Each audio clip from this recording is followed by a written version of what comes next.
हाय। तो आज एक रिलेशनशिप के रिगार्डिंग रीडिंग करते हैं और वो जिसके साथ भी रेजोनेट करेगी प्लीज इस एनर्जी को क्लेम कीजिएगा।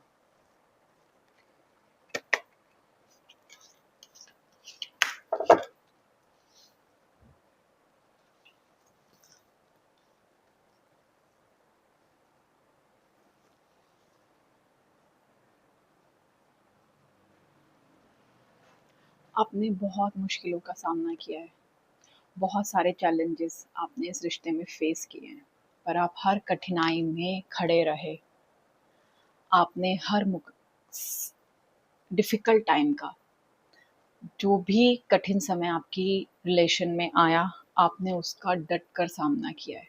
आपके इमोशंस बहुत हर्ट हुए हैं। इवन सेम आपके पार्टनर, वो भी बहुत रिग्रेट कर रहे हैं।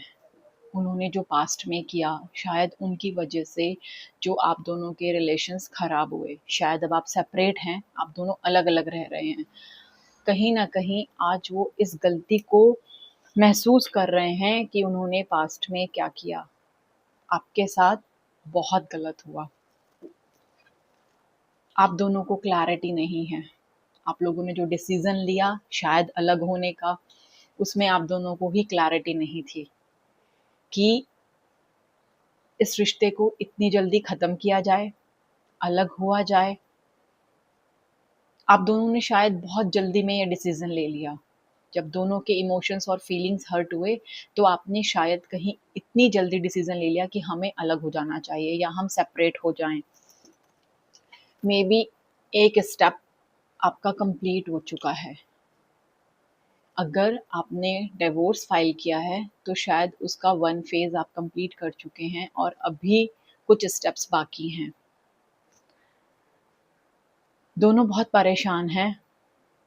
जो पास्ट में हुआ उसके रिगार्डिंग दोनों बहुत रिग्रेट कर रहे हैं। दोनों बहुत सोच रहे हैं कि एक स्टेप जो उठाया है और बाकी जो स्टेप उठाने बाकी हैं उसके बारे में दोनों सोच रहे हैं कि अब आगे क्या करना है। लाइफ में एक नया फेज़ आएगा।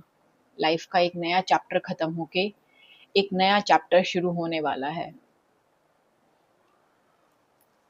कुछ ऐसा नया होगा जो आप सोच नहीं रहे थे, जो आप महसूस नहीं कर रहे थे। हो सकता है ये रिश्ता ख़त्म हो जाए और आगे कोई नया रिश्ता शुरू हो। और ये भी हो सकता है कि जो सिचुएशन इस टाइम इस रिलेशनशिप में चल रही है, वो ख़त्म हो जाए और शायद यही रिश्ता दोबारा से एक नए फ़ेज़ में आ जाए। इस रिश्ते की एक नई शुरुआत हो। Divine blessings always with you.